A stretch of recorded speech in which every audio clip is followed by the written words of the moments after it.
Hi, I'm Jeanette Millard. Welcome and thank you for coming. I'm co-president of Green Hudson with Brian over there.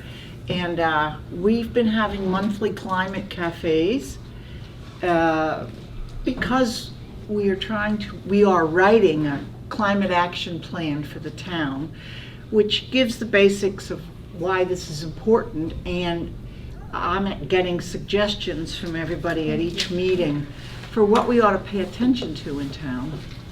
And that's going to be rolled into the master planning process that'll be relaunched, it's an every 5-year thing, later this year. So we've been working to get the attention of the town and parts of the town government. Pam Hellenick is the conservation agent, and she actually was a speaker in November, so we know we have her attention. And so we decided that we wanted to get everybody's input and also just to do sort of short bits of information about different things that we can do in our own town and in our own homes to alleviate some of the impact of climate change and to do some things to reduce carbon emissions. And my view is, and my feeling is, that a lot of it feels overwhelming, and sometimes I can get pretty depressed about it. And the thing that helps me is to do something. So we're focusing these climate cafes, and we have juice and goodies over here on the table, so please help yourself. We're focusing these on areas that we need to address and what we can do about it. We have tonight as a featured speaker, Bart Yeager from Black Earth Compost. And what I remember about how you introduced yourself when I begged you to come was that you're in charge of quality control for the soil. Mm-hmm. All right, well, I'll go ahead and get started. Thank you all for having me. I'm also a member of the recycling committee in Groton, so this has got a kind of a similar feel to a recycling committee meeting for me, so feels great. Feels great to be here with some friendly faces, some allies in the good fight. I'm going to tell you about Black Earth Compost. I want to tell you guys about what makes compost special, and hopefully give you guys some takeaways, how we can use compost to help the planet in our own backyard. Here's our first slide, just kind of a general Black Earth Compost overview. My takeaways for you guys, so I don't bury the lead here. Compost, we have shown, and others have shown as well, can reduce waste to landfill by as much as 40%. You can use compost to help sink carbon in your own backyard. The curbside collection that Black Earth offers is the most efficient way, especially in a densely populated area, to recycle the nutrients that are in our food scraps. I believe, at least, that composting is the biggest bang for your buck in terms of fighting to help our planet. There's a lot of great stuff that you can do with compost. And composting, it's one of the things that a lot of people can agree on. It brings people together. Right? The agriculture industry are believers in compost. You got environmental activists that are believers in compost. We can all agree, compost is great. Just a little bit about Black Earth. You can see up here on our slide, that's one of our collections trucks and one of our collections drivers. Here's an example of what a bin that we collect might look like. We can get garden waste, food scraps, eggshells, et cetera, et cetera. You can see a green bin. These are the bins that you see when you're driving around the city. This is our 13-gallon bin. And you mentioned that you're a subscriber of ours. We have 36,000 subscribers and growing every year around Massachusetts, Rhode Island, and New Hampshire. You also see here our Groton transfer station site here at the bottom. So the white tent that you see is our intake building. That's where the food scraps get dumped by our collections trucks. Once the food scrap is dumped, we cover it with leaf waste that we also take in every fall. Once it's been in that intake building for a period of days, we then move it outside into these windrows that you see. When it gets moved outside, it gets covered with leaves again. When it starts getting flipped in the windrows, we will not recover with leaves at that point. It's about a 1-to-1 carbon to nitrogen ratio that we're going for and that you're going for when you do compost. So a little bit about me. This is my family. This is one of my gardens. I do live in Groton. I do have my 3 boys. My wife, Lauren, is a chiropractor. She practices down in Newton, at Newton Center Chiropractic. This is us at Groton Fest. We share a booth with the recycling committee, and we have a great time every year. We operate out of the transfer station down in Groton. We have a relationship with the town that's been really great for both the town and for Black Earth Compost. The Sustainability Commission in Groton was very excited to communicate with me according to their findings since Black Earth has come on board, and the recycling committee has also been working to, the transfer station has been working to recycle more and more goods. In any case, the transfer station has reduced their tonnage to landfill by 40%, wouldn't you know it, in the last few years. It's exciting. This is an excuse to put a picture of my chickens in the slides. This is why I use compost in my yard. Of course, it's got lots of benefits to the soil and is very beneficial to animals. I've seen my chickens eat the compost, and they love it. And I've got bees, I've got chickens, I don't have any bigger animals, but I do, the property backs right up to this conservation wetland that you see in the picture. So there's a lot of other animals in the mix, and were I to be using any sort of chemical thing, you know, there's other animals that are getting that contamination. And with compost, they don't have to. This is actually the way that I found Black Earth Compost. As a Groton resident, all Groton residents get as much compost as they can shovel back down at the transfer station. So I was going for it in the garden. I'd been composting on my own for years, but I'd kind of come to the realization that I need help. I got to bring some outside compost in. It's hard to make enough compost for your garden. So I went down to the transfer station and I started shoveling, and I dumped a bunch on my garden, and I thought, yeah, this is going to be a great year. But then I started reading some like Charles Dowding stuff, like municipal compost. You got to be careful of these persistent herbicides. So I jumped on the Black Earth website and found out that they were actually already on top of this. They had already begun sequestering grass and manure inputs to look out for this issue. I wrote them a whole note about it. Hey, yada yada, I'm concerned about aminopyralids. And they wrote me back and said, you're hired. Like, you know. So I've trained on many of the jobs there. I've been a loader operator. It's a lot of fun working at the compost site. Recently, I've been running their quality control program. So we do batch testing on every batch of compost. We use a U.S. Composting Council bioassay method. We also do a vigor growth trial. I would love to tell you guys more about it. We also have a soil mix that's process that I lead up. But I don't want to say too much about it because we do have some different agreements with our partners.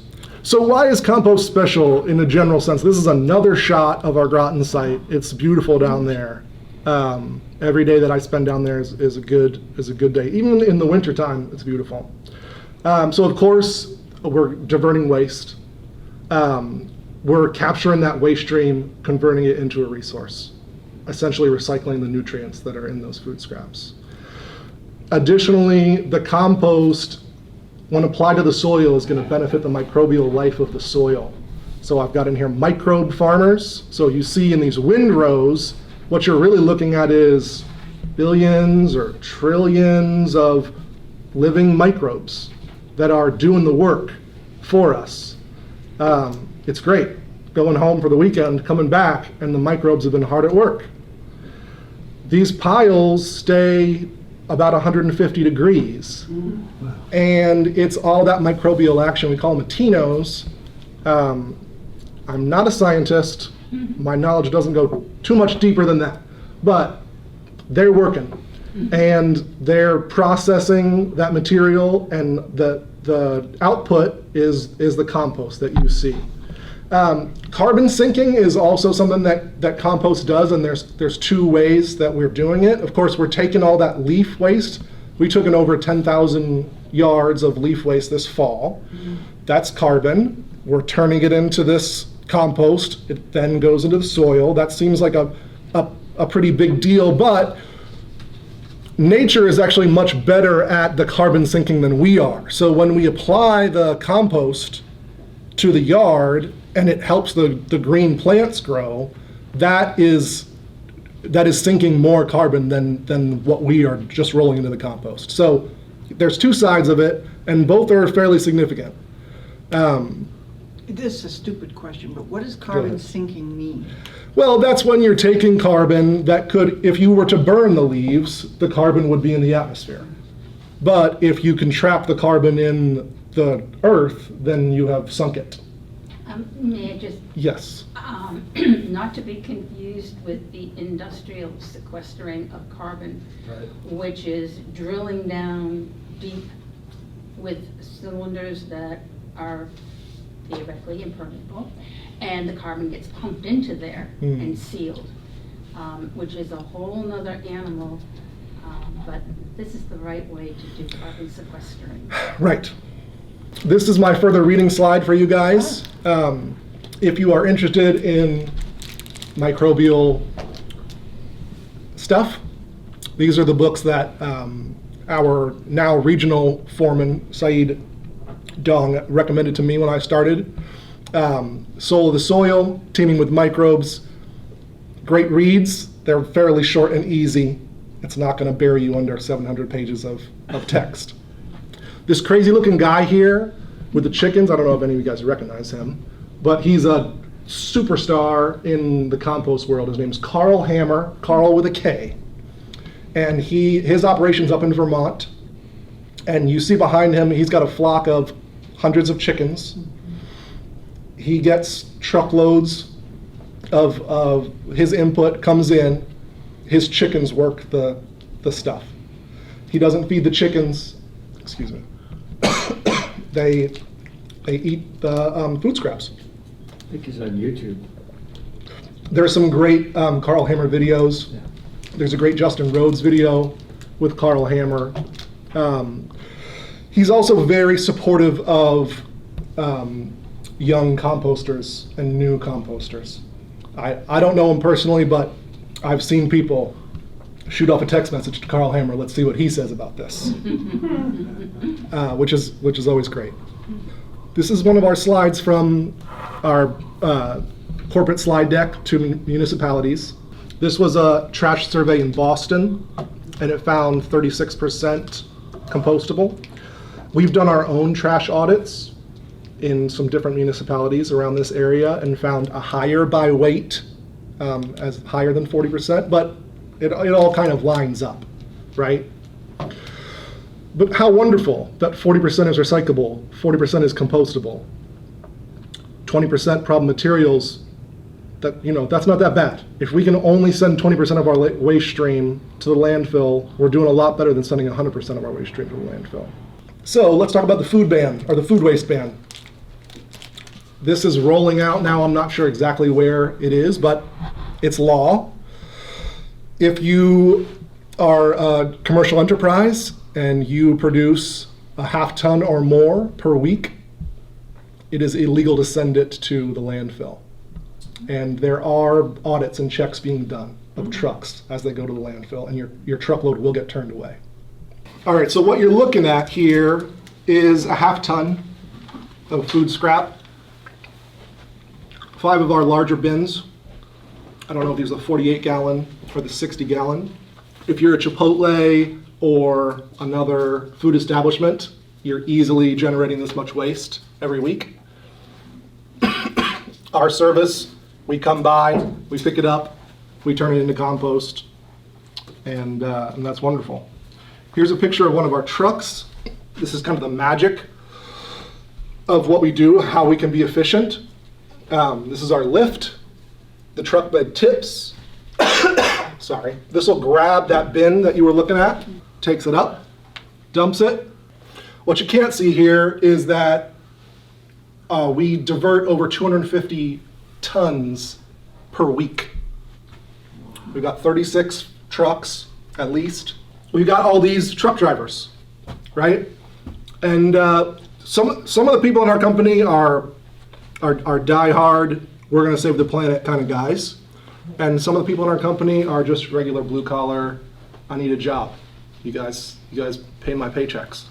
And wouldn't you know it, all those guys are now participating in the good fight.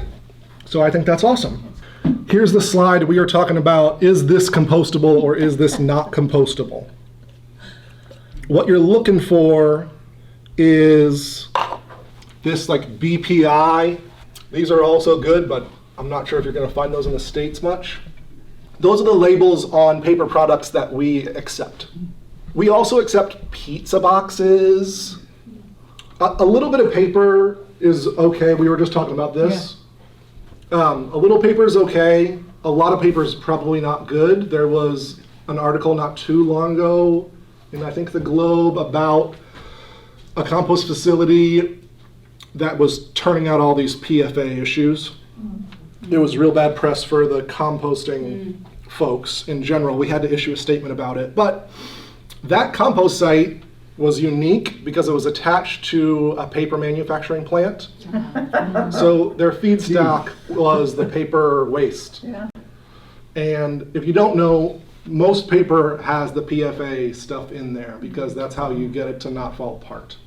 What is PFA? The PFAs are a concern. A friend of mine refers to it as the residue of human existence, or maybe perhaps modernity. But they're bad compounds that they like spray on clothes to keep water off of them. Yada yada yada. Forever chemicals. Forever chemicals. Thank you. Yeah, okay, okay. PFAS. Hudson had that problem. With the water? Yeah. With the PFAS. It's the forever chemical that once it's in your system never leaves. Right. And we have to be careful. We don't want to be putting out a product that has that contamination in it. We do testing. We do see sometimes a signal in our product, but you also see a signal in rainwater. There's just kind of a baseline level that exists around us. So the question is it a concerning level or not? For us, it's not, but you gotta test, you gotta check to make sure. Here's an interesting slide. Shows kind of our process. This is our carbon source. Food scraps is our nitrogen source. We add them together. Appropriate airflow, appropriate moisture, active management. Really, this is a great slide. Then we screen the compost. What you see when you get the raw compost is our screened product. We screened it 3/8 of an inch. And you saw the slide of the windrows. As it works down the yard, the windrows get cooler and cooler. So you know that your compost is mature when the temperature is under 100 degrees. Then we do something called a Solvita test for compost maturity that tests CO2 and ammonia off-gassing. And if those are both relatively low, then you know you've got some stable compost and it's ready to go out the door. We prefer to sell compost bulk direct to our customer. We like to deliver it on our trucks. That's the most efficient way to get it. We sell our compost. The best way to buy it is on our website. We also sell it in bags at local garden centers. And we love having relationships with the local garden centers. It feels funny putting our product into a plastic bag. Because we just spent months picking pieces of plastic out of our compost. But you gotta meet people where they are. And that's where people buy compost at the garden center, so we bag it. Well, what about burlap or something? There are some other options, there's some other ideas. There's some compost facilities that let you come up with a 5-gallon bucket. Yeah. And you can fill a 5-gallon bucket for $15 or whatever it is. That's fine. we want to keep traffic at our sites at a minimum because we do have heavy equipment. At our Groton site, there's residents coming and going, and it's fine. Here we're showing off. We installed all these raised beds. We also do raised bed installs. We sell raised beds. Hopefully it looks something like that at the end of the growing season. If it doesn't, then I'm the person that has to figure out why.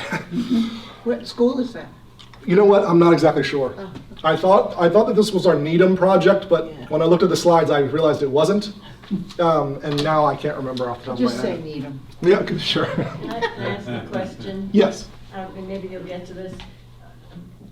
Is the 150 degrees, that's as hot as it gets, is that right? It can be hotter, but 150 is fine. I think that it needs to be over 140 for I'm not sure how many days. But that's the idea. And that's enough for the compostable spoons and forks and that sort of thing to break down? That's exactly right. And it's also hot enough for all of the potentially harmful bacteria to be neutralized. So you may have, when you're working with the material early in the process, you want to wear gloves and all that because it could be E. coli contaminated. You never know. Once you get to the end of the process, if my kids want to go climb in the pile of compost, then they can. It's totally safe. Here's another great slide from our corporate team. The circular economy, the idea is that, there's very little going into the waste bin. It's a great system. So it goes back to where you got it? Exactly. Your waste, Or somewhere nearby. your waste is composted and turned into a resource. And that's wonderful. Oh, that's the end of my slideshow. Well, look at that. I'm not sure that I got to absolutely everything that I wanted to talk about, but I think I did good enough. What about the glyphosate? Is it tested for residues for glyphosate from people putting in vegetables that have not been organic? Yes, we send out samples and they're tested pretty comprehensively every year. Does that temperature burn that off? I'm not exactly sure, but I would assume so, yes. Yeah. The persistent herbicides that I was talking about earlier, aminopyralids, cyclopyralids, the reason that they are a problem is because they persist through that cycle. It seems, their half-life is low. Most of the herbicides do come out in the wash. So if I were to test our feed stock, I might see signs of herbicide contamination. But once I test the finished product, there's no herbicide contamination shown because it's sat on our site for 6 months at the temp and everything was done right. Unfortunately, with the aminopyralid stuff, it doesn't seem to break down. And it'll persist through the composting process. It'll persist through the digestive tract of a cow, and it can really once it's down on your garden, it's hard to remediate. The easiest ways to not have those herbicides in your product is to sequester grass and manure, which is what we do. So we've got our own pile for grass clippings, our own pile for manure. It does eventually get composted, but we don't mix it with the rest of our product. We don't sell it as compost. We compost food scraps, and food scraps. So far, we haven't had any problems with herbicides that come through, and we test pretty extensively. So that's great. Any other questions? I would love to keep talking about all this stuff. How, do you have any trouble with getting rid of the compost that you're currently generating? I mean, is there like enough people coming and getting compost that it takes care of what you generate? Great question. Yes, we sell all of our compost. We would love to get more of our compost down onto farmers' fields for agricultural purposes. As opposed to, A lot of our compost is sold back to residential customers. ah, That's great.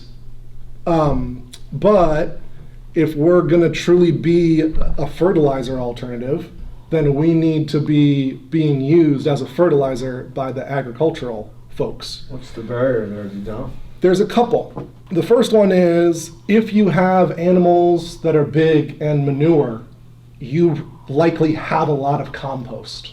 Ah, And a lot of farmers do a great job with their compost. So if I'm talking to them, hey, we got this premium compost, they say, well, I got a big pile, I'm okay. We have a program whereby every bag or yard that a residential customer buys, a slice of that goes into a fund to make our compost cheaper for farmers. Especially like small organic operations that are kind of in the Metro Boston area. If you're a farm and you don't have livestock, then you do need to buy an input, and you probably can't afford to pay a premium price. So we want to make it as affordable for them as we possibly can. The other challenge is proximity of the resource and then proximity to the eventual end user. It's really heavy, the food scraps and the compost. So here in our densely populated area is where the resource is. And we want to collect that resource, and we don't want to take it too far to process it because that's fuel. And once we have it processed, a yard of it weighs 1,000 pounds, maybe 1,500 pounds if it's wet. We got to take that somewhere else. If we're shipping it all the way out to Western Massachusetts, it's not really ideal. So proximity is a challenge. So I have a quick question, because I do a lot of compost, and I have a composter. It's a twin barrel one, and we have reduced our waste for quite a while, but I'm curious how much your compost goes for if I wanted to put that in my garden. If you buy a yard of it, I'm not exactly sure how much it's going for right now. I think it's $85 a yard in bulk. The bags are $12 at the garden store. That's going to be 1 cubic foot. I would suggest buying it in bulk. We deliver, and we can deliver as little as half a yard. With Dave, our fabrication team has done a great job making a system that can dump just a half a yard. And yeah, it's a great, a yearly compost application. It really does like compound over time. The garden likes it. I like to put it down in the fall, but anytime's a great time to put it down. And so would I go to blackearthcompost.com? Correct. blackearthcompost.com. You'll find your way on there. It's a pretty good looking website. It is. So are you guys currently doing Hudson once a week? Or do you have to come back? I believe that's correct. Are we once a week or are we every other week? Once a week. Once a week? So yeah, that's Do you think fantastic. that's environmentally sound to have to go around for 130 days? Right. I'm just So being a devil's advocate. Yeah. I'm glad you're coming to Hudson. yeah, right. So we have a fleet of diesel trucks You do that are out there to save the planet. It's a little bit, we're working on an electric idea. It's tough because our drivers, they work hard and they'll be out there for 10 hours a day or more. And so if we used an electric truck, I don't know the specifics. It may be a situation where you'd have to come back at the middle of the day and pick up a new truck that's charged. And if they would have to go all the way back to our Manchester by the Sea facility to do that, then It's a ways off. right. But we will get there someday. We'll just keep after it until we do. I wonder if maybe some better models, like a town, say Lincoln, right? passed a law for or somehow they got composting for the town. Do people bring it then to the transfer station, or rather than going to the individual homes? Great question. We have a relationship with several town transfer stations, and that is a great model. We pick up. I know the specifics of Groton, so I'll just speak to the Groton stuff. We do. I'm not sure how many residences in Groton, 100 something, and we also have a bank of bins at the Groton transfer station. And the tonnage that we get from the residents and the tonnage that we get from the transfer station is about equal at the end of the year. So it's nice. It's nice to have both, but it's great to pick up right from the transfer station.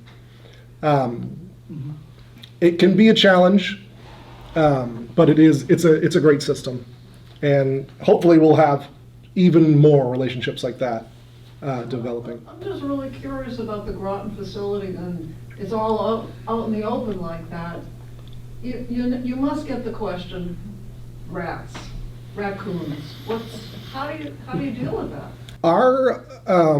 We have coyotes. And Better than a cat. the coyotes. It's a family of coyotes. The young coyotes are not scared of our machines in our building anymore. It doesn't seem. The older ones keep their distance. We don't have any rats. There are some field mice that I've seen here and there. Rats have been an issue in the past, not in Groton, but they have been an issue in the past. And you gotta jump right on that when you see it. Manure's more of a problem than food scraps usually, but. Right. Right,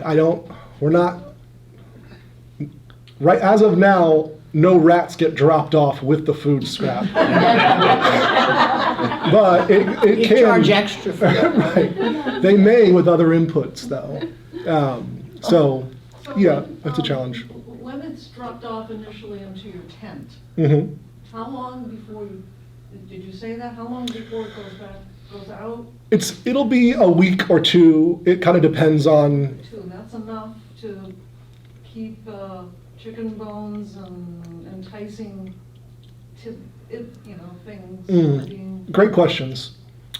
That stuff is still present when we move it outside, but when we do move it outside, we cover it again with leaves, and we also put it on, we call them ASPs. It's an aerated static pile. So we lay out a pipe.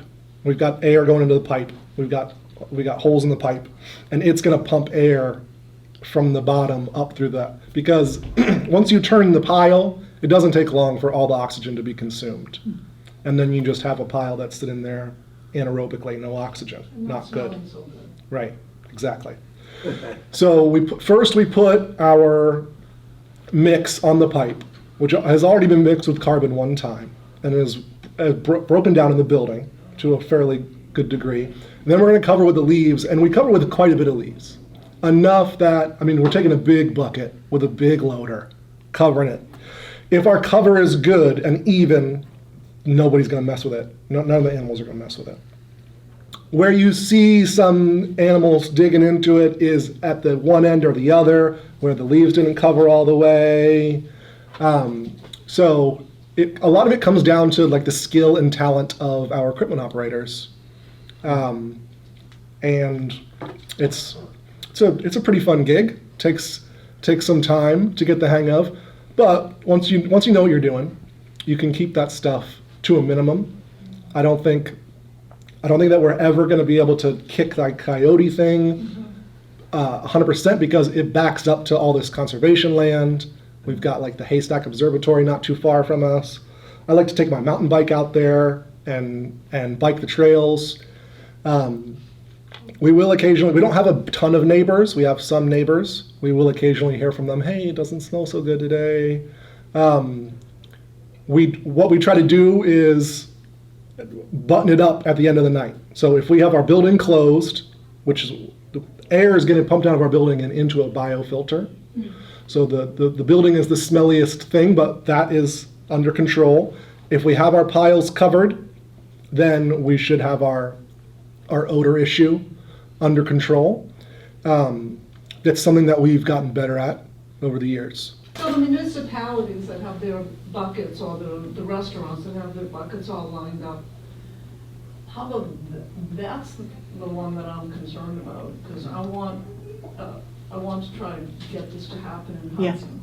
And the first thing that I'm gonna hear from the DPW is the rats. Yeah. And, because there is a rat problem in Hudson. And, so, what about, do you get any feedback on that from towns? Because, I've heard that concern several times.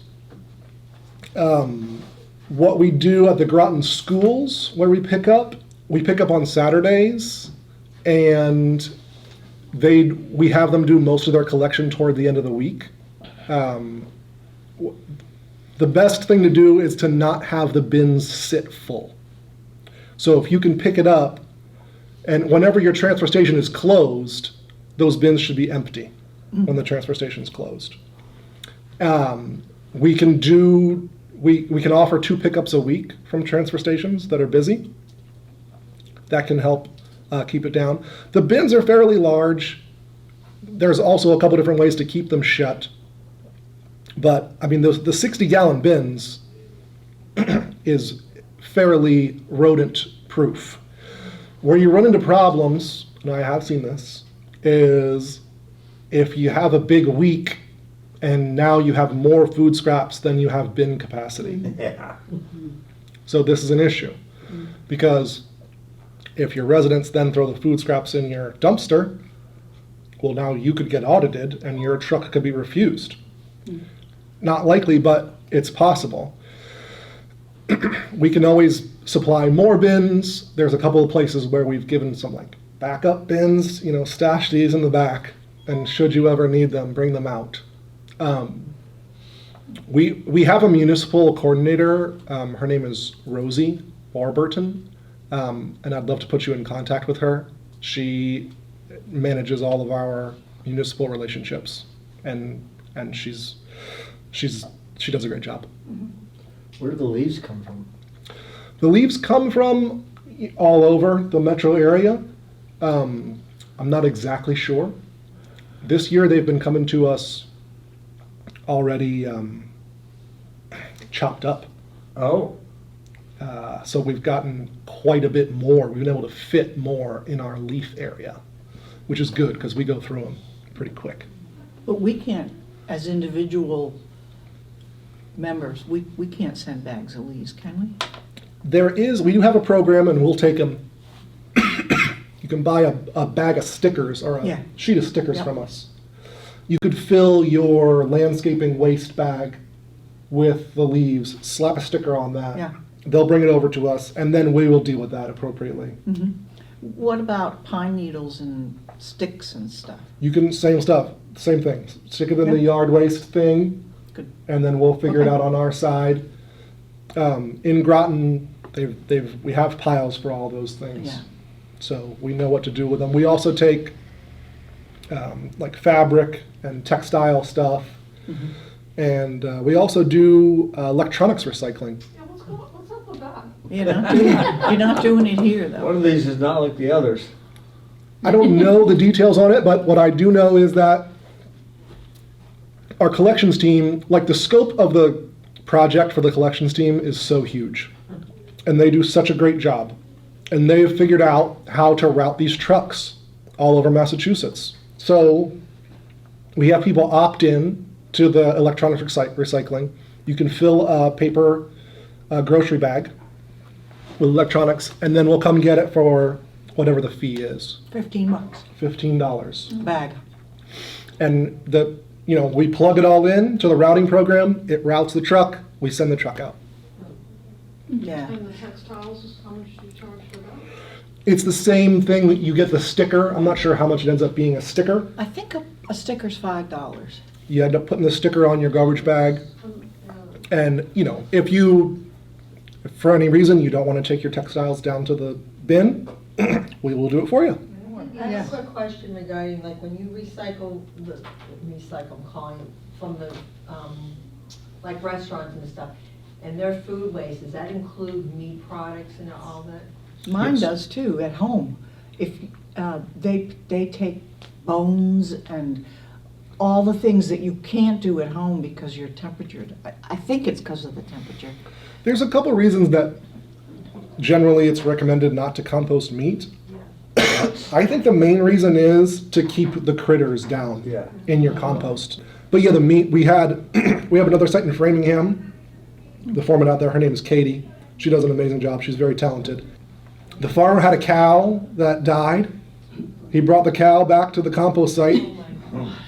We, split open the pile, dumped the cow in. Oh, it was just a few days, I think 10 days later, they pulled out bleached white cow bones. That's crazy. And they've got a whole cow skeleton. Chicken manure is great. It does have nitrogen. Our compost can be nitrogen light a little bit. We have a lot of potassium and micronutrients in our compost, so that's great. We are probably going to be adding a nitrogen fertilizer to our soil blend this year. Because people want a product that comes out of the bag ready to grow their plants. And with compost, usually your second season with the compost is the best season. We didn't really get into that here. There maybe another great presentation would be like building healthy soil. Maybe somebody else gives that presentation and I would like to watch it. That's a great idea. But yeah, there's something called cation exchange going on where the magic happens between the compost and the native topsoil. So the native topsoil has some negatively charged molecules that attach to the nutrients that the compost has in them, and they make that available to the plants. So the cation exchange capacity of your soil is an important metric, not well understood, but essentially when you're applying a liquid fertilizer, 90-something% of that is washing away in the rain. And that's where you get, the blooms at the, bottom of the Mississippi River and all that stuff. Compost can wash away, but it's not going to go very far. And the nutrients are not, the nutrients are locked up or in a different place than they are with the They chemical. travel well in water compared to the other stuff. Right, exactly. And the interaction with the compost and the native soil, that native soil is going to help lock that stuff up. And it's then going to be there for plants, not just this growing season, not just next growing season, but like into perpetuity. There's this interesting terra preta stuff in Brazil. I don't know if you guys have heard about it, but they discovered this several thousand year old soil. And it's got charcoal in it, it's got potting shards in it, it's got food scraps in it, Wow. and even to this day, it's the best soil that you could ever imagine. So somebody at some point in the past figured out how to do this. And I believe what they were doing is they were digging big trenches and they were dumping this stuff that they had created in there. And then they were burying that, and then they were growing on top of their trenches. And what's happened is you can still find this, and it's still great. So, how do we replicate that? I've pulverized pottery and mixed it with soil. It doesn't seem to help. But something about it. There's this biochar angle that's interesting. But we haven't figured out how to make it all work together yet. So tell the members of Green Hudson that want to do our Zero Waste Hudson Fest, what you don't want to see in our compost bins. You don't want to see napkins? What we'd like is See, there's a napkin over there. I brought these from our meeting on Sunday. It's printed with color. Yeah. So I don't know if white and brown are okay and that isn't, or what. Ideally, this is not the stuff that we would be getting. This sure looks like something, if somebody saw this in a bin, it wouldn't be given a second thought. This stuff, we would look, what's going on here? We're looking for this BPI certification. I'll send you guys a link to the correct stuff to purchase. It's harder to source than it should be.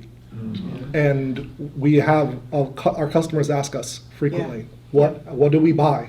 And we're that's gonna try and compostable? get our vendors at Hudson Fest to use that. Your website does say that you take napkins, but you probably don't want a whole day's worth of Hudson Fest napkins.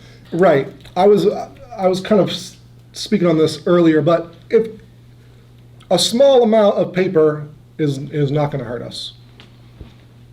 What's really important for us is when we're starting a relationship with like a school system that's going to be sending us stuff into perpetuity, we got to make sure that they've got the right, if they're using a tray, it's got to be the correct compostable tray. I think that the zero waste at Hudson Fest is possible. We are working toward the same thing for Groton Fest.